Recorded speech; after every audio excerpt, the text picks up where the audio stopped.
Niat kecohkan TNI dengan menari di atas awan, sniper Jawara KKB tumbang diterjang peluru TNI.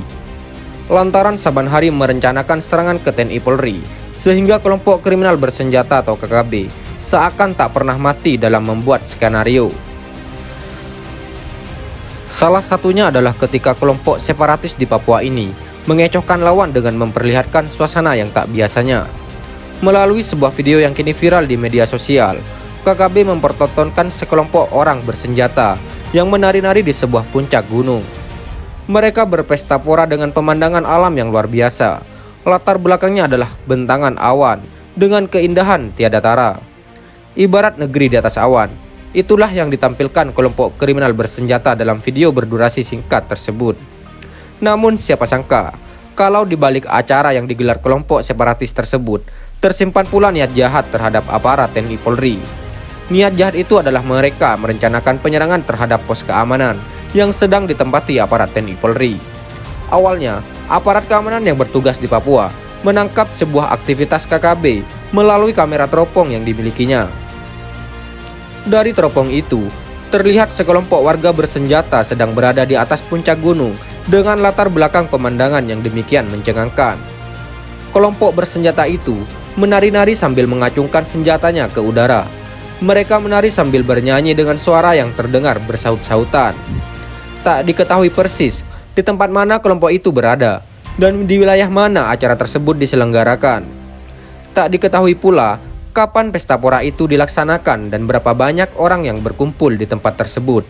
Yang pasti adalah tempat itu jauh dari keramaian dan aman bagi para pecundang. Hanya saja, kelompok tersebut tak menyangka jikalau aktivitasnya tertangkap kamera TNI Polri.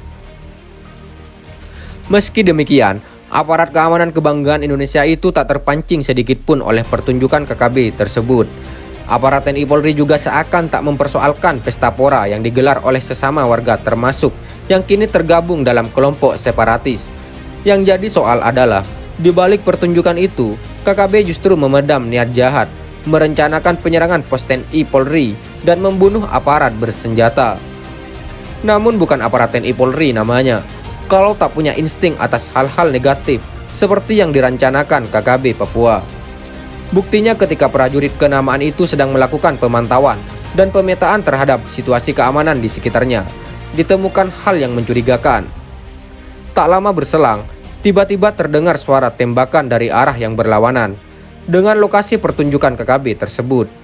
Terungkap bahwa pertunjukan KKB Papua itu digelar di wilayah selatan, sementara serangan KKB datang dari utara, tak jauh dari belakang pos keamanan.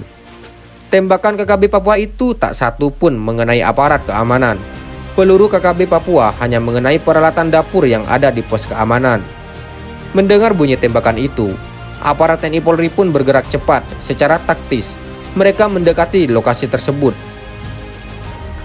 Hebatnya adalah pergerakan prajurit TNI itu tidak menimbulkan kecurigaan sama sekali di kalangan KKB Papua. Oleh karena itu, KKB praktis tak menyangka kalau dalam tempo yang singkat, tempat persembunyiannya sudah berada dalam target TNI Polri. Dan setelah melakukan pengamatan yang seksama untuk memastikan keberadaan penembak jitu KKB itu, TNI pun berhasil menemukannya ibarat tak ingin membuang-buang waktu. Senjata TNI pun diarahkan ke posisi tepat di mana penyerang itu berada. Ketika sang penyerang hendak bergerak sepertinya mau melepaskan tembakan, pada saat yang sama, sniper TNI Polri melesakkan timah panas. Awalnya tak diketahui persis apakah sang penembak KKB itu luput dari terjangan peluru atau sebaliknya. Tapi sejak sniper TNI menerjangkan peluru ke arah yang bersangkutan, sejak itu tak ada lagi serangan balik ke pos keamanan yang ditempati aparat keamanan. Sesungguhnya sesaat sebelum TNI bergerak menuju tempat persembunyian KKB, prajurit TNI telah menganalisa senjata yang digunakan KKB dalam insiden tersebut. Analisa tentang senjata api itu berdasarkan jenis peluru yang ditembakkan KKB dan mengenai peralatan dapur di pos keamanan itu. Dari situ terungkap bahwa senjata api yang digunakan KKB dalam serangan tersebut adalah senjata yang biasa dijual di pasar ilegal. Senjata api tersebut mampu memuntahkan 650 butir peluru per menit dengan akurasi yang tak kalah luar biasa.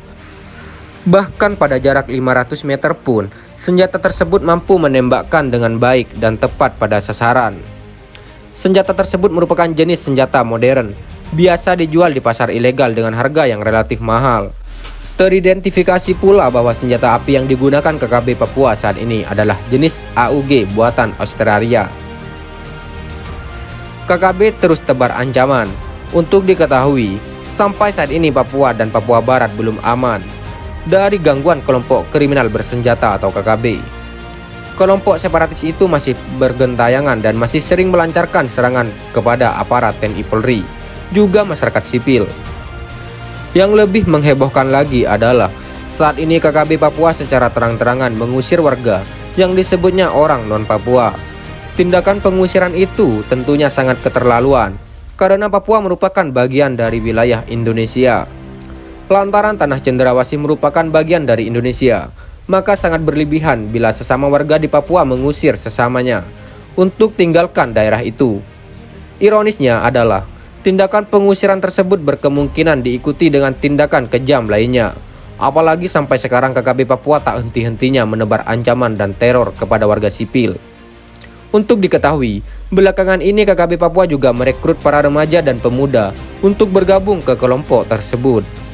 Pola perekrutan yang dilakukan diantaranya dengan cara-cara yang tak produktif.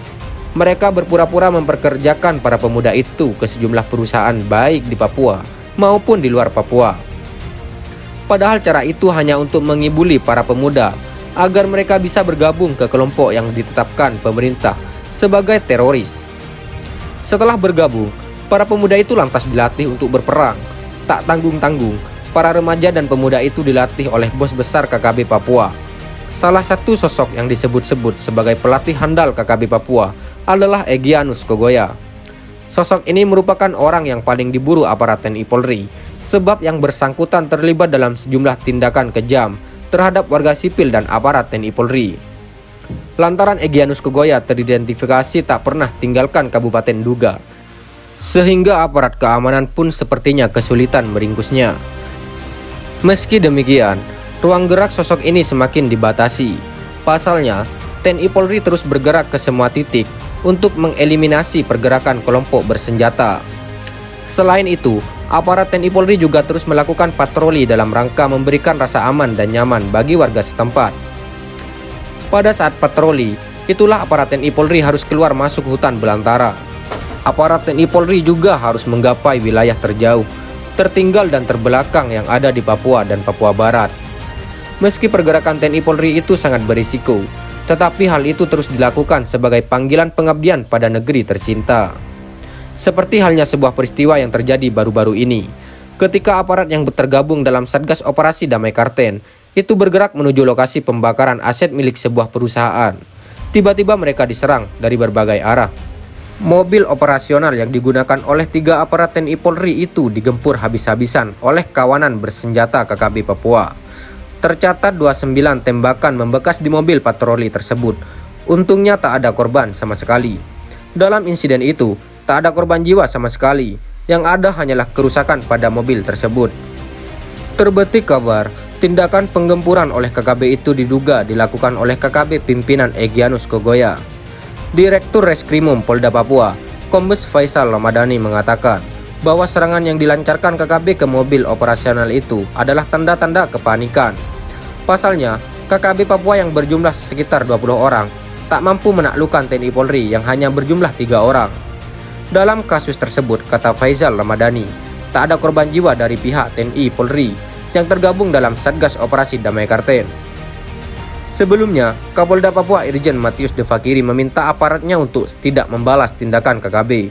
Yang harus dilakukan adalah menciptakan situasi Papua agar memudahkan masyarakat beraktivitas. Sekian dan terima kasih. Jika ada salah kata, kami mohon maaf. Jangan lupa like, komen, dan subscribe.